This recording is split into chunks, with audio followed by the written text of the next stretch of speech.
Exam के बाद छुट्टी में मामा के घर जा रहा था। मेरा बड़े मामा रेल में नौकरी करता था। महीने में एक बार आता था घर में। और मेरा मेजो मामा वो मछली का बिजनेस करता था।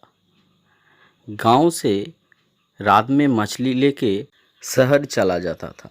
और मेरा छोटे मामा वो कुछ काम नहीं करता था, घर का ज़मीन देखता था और रात में जाल के द्वारा पंछी को पकड़ता था, फिर सुबह उसे छोड़ देता था।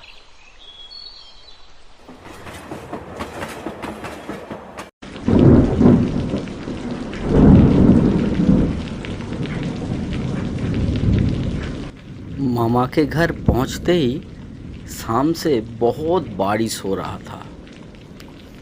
रात में जब मामा निकलने की तैयारी कर रहा था तब भी बहुत बारिश और तूफान हो रहा था। मेरे नानी ने कहा, बाहर बहुत तूफान हो रहा है, आज घर में रह, बाहर मत जा। अरे ऐसा है तो इस बारिश के मौसम में कोई घर से ही नहीं निकलेगा। मुझे कुछ नहीं होगा, मैं चलता हूँ। फिर अपना साइकिल लेके मामा चला गया।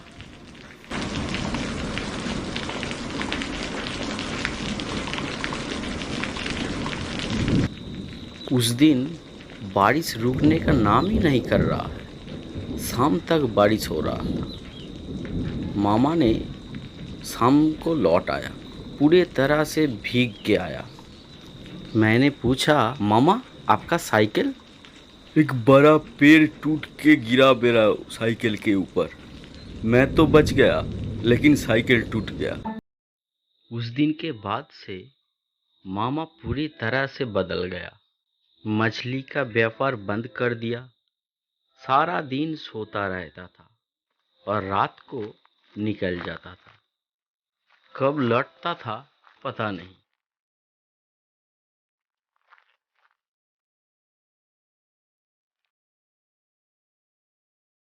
उस दिन के बाद नानी ने बताया कि मामा के साथ मुझे भी सोने के लिए अलग बिस्तर में। एक दिन सवेरे मैं सो रहा था। ओए, अरे ओए, उठ जा, उठ जा। क्या हुआ? मुझे चाय बना के दे। तुम खुद ही बना लो ना, मुझे बहुत नींद आ रही है। नहीं नहीं, मैं आग के पास नहीं जाऊंगा। मुझे आग से बहुत डर लगता है। डर? ये बात मेरे मामा के मुंह से पहली बार सुन रहा हूँ, क्योंकि मेरे मामा तो बहुत बहादुर है।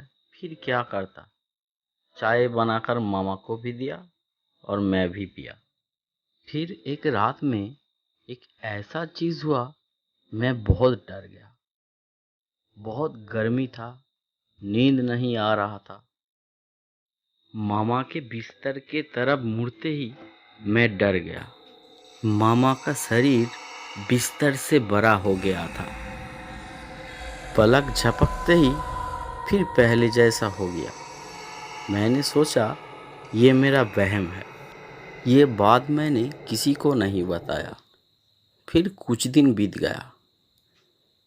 फिर एक दिन रात में नींद से जाग के देखा, मामा बिस्तर पे नहीं है। 10 मिनट हो गया, 20 मिनट हो गया, फिर भी नहीं लौटा। खिड़की के तरफ देखते ही मेरा होश उड़ गया। मेरे पैर के नीचे से ज़मीन हट गया।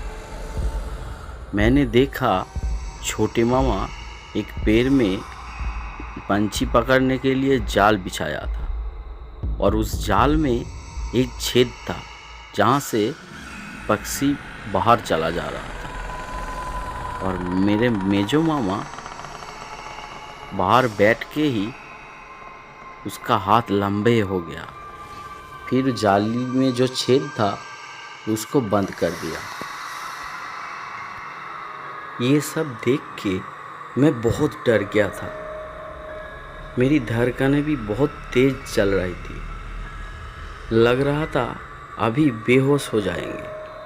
किसी तरह बिस्तर पे आके सो गया और सोचा बहुत हुआ और नहीं, काल ही घर चले जाएंगे।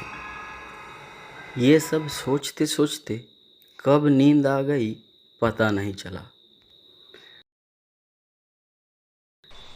सवेरे घर जाने का प्लान भी कैंसिल कर दिया, क्योंकि मामा का पैर की तरफ देखा कि उसके पैर सामने तरफ है या पीछे की तरफ।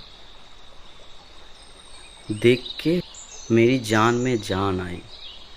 मामा के पैर सामने तरफ ही है, यानी रात में जो देखा वो एक बुरा सपना था। इसलिए और कुछ दिन रह गया, क्योंकि घर जाने के बाद वो ही फ्राई करना पड़ेगा। दोपहर को यूं ही मामा से पूछा, मामा तुमने तो मछली का व्यापार छोड़ दिया, अब क्या होगा? क्यों, तेरा क्या प्रॉब्लम हो रहा है? नहीं, मेरा कोई प्रॉब्लम नहीं। जब आप मछली का व्यापार करते थे तो बड़ी बड़े मछली घर में लाते थे। ओह, ये बात है। तुझे आज ही एक बड़ा सा मछली खिलाता हूँ।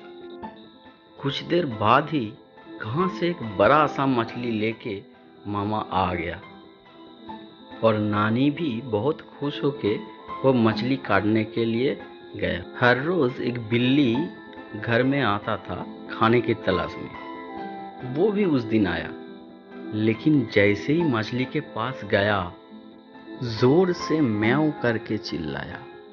ऐसा लगा किसी ने उसका गला दबा रहा। अरे इस बिल्ली को क्या हुआ?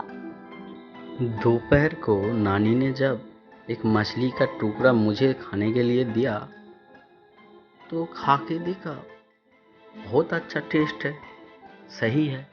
मैं कितना डरपोक हूँ। बिल्ली का चिल्लाने का कोई दूसरी वजह भी हो सकता था, लेकिन उस दिन के बाद से उस बिल्ली को आसपास भी नहीं नजर आया। कुछ दिन ऐसे ही बीत गया, सब कुछ ठीक चल रहा था। एक दिन रात में मैं टॉयलेट जाने के लिए बाहर निकला, देखा मेरा छोटे मामा बाहर खड़ा है। उसके पास जाते ही वो पेड़ की तरफ दिखाया। देख के मेरा सारा बदन कांपने लगा। देखा मेजो मामा एक पेड़ के डाल पे बैठा है और उसका पैर जमीन तक है, और पेड़ में बैठ के कुछ खा रहा था और जंगल की तरफ फेंक रहा था। एक इधर भी फेंका। देख के मेरा धड़कन और भी तेज हो गया। लग रहा था अभी बेहोश हो जाऊंगा। एक खून से रंगा हुआ हड्डी था। मेरा हाल देख के मेरा छोटू मामा मुझे पकड़कर घर पे ले आए। उसके बाद 10-15 दिन क्या हुआ मुझे कुछ पता ही नहीं, क्योंकि मैंने 10-15 दिन से बहुत बीमार था, मुझे बहुत बुखार था। और उस दिन के बाद नानी का एक बकरी था, वो लापता था। मेरा तबीयत ठीक होने के बाद मैंने छोटे मामा को सब कुछ बता दिया। फिर मामा ने बताया, ये सब तुम्हें पहले ही बोलना चाहिए था, तो पहले इसका कुछ बंदोबस्त कर देते। कुछ ही दूरी पर बदनपुर नाम का एक गांव है, वहाँ पे एक भैरव तांत्रिक है, उसका बहुत नाम है। मैं उसको ही बुला कर लाता हूँ।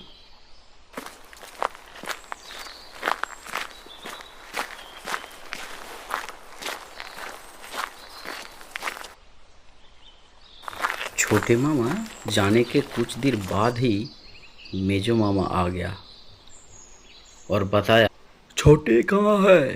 कहाँ गया वो? उसका कुछ काम है, इसीलिए बाहर गया। काम? मुझे बुद्धू समझा है? भाई नहीं, वो दुश्मन है मेरा, दुश्मन। अच्छा ठीक है। कुछ घंटे बाद छोटे मामा वो भैरव तांत्रिक को लेके घर चला आया। वो तांत्रिक आके ही उसका काम शुरू कर दिया। वो मंत्र पढ़ने लगा। हम चम चम चम। मुझे लग रहा था ये भंड तांत्रिक है। कुछ ही मिनट बाद मेजो मामा दौड़ के हाजिर हुआ और उसका मुंह में एक मुर्गा था। आते ही भैरव को वो गाली देने लगा, हे साला! और उसका मुंह में जो मुर्गा था उसको फेंक दिया तांत्रिक के पास। बता कौन है तू? मैं दयाल बारूजे। तू दयाल वाणिज्य नहीं है, ठीक से बोल, कौन है तू? दयाल बारूजे मेरे मेजो मामा का नाम था। बोल, नहीं बताएंगे? है क्या करेगा तू? है नहीं बताएंगे? नहीं बताएगा? ठीक है, तो ये ले, देखता हूँ तू कैसे नहीं बताता है। बताता हूँ और मत मार, बताता हूँ और मत मार। बोल, कौन है तू? मैं महेंद्र डोम हूँ। आप पहचानते हैं? मैंने तो नहीं देखा, पर पापा के मुंह से सुना था। महेंद्र तुम पूजा में ढाक बजाता था। सीबे नाम का एक आदमी था। उन लोगों से जायदाद के लिए महेंद्र से झगड़ा हुआ था। सीबे ने पीछे से महेंद्र को डंडा से मारा था। माँ जी ने ठीक बात बताया। वो शिवे, उसने मुझे मार दिया था। मैं भी बदला ले लिया। उसका परिवार में और कोई नहीं बचा है, सबको मार दिया, सबको। तूने दयाल के शरीर में कैसे आया? उस दिन बहुत बारिश हो रहा था और वो बड़ा पेड़ में मैं रहता हूँ और साइकिल लेके वो वहाँ से जा रहा था और एक बड़ा सा पेड़ का डाली टूट के गिरा साइकिल के ऊपर और साइकिल टूट गया और ये भी मर गया और मैं इसका शरीर में घुस गया।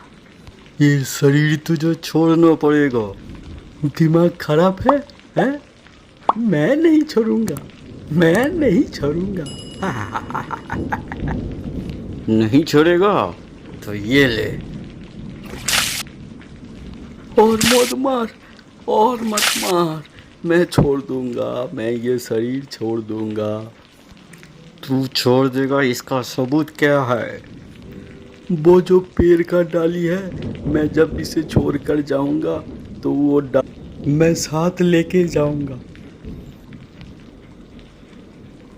जब दयाल ने मामा का शरीर को छोड़ दिया तब मामा का शरीर से बहुत बदबू आ रहा था। तब भैरव ने बताया, अभी इस लाश का सत्कार कर दीजिए, क्योंकि बहुत पुराना लाश है। वीडियो कैसा लगा कमेंट करके बताना। अगर अच्छा लगे तो लाइक और सब्सक्राइब कर देना।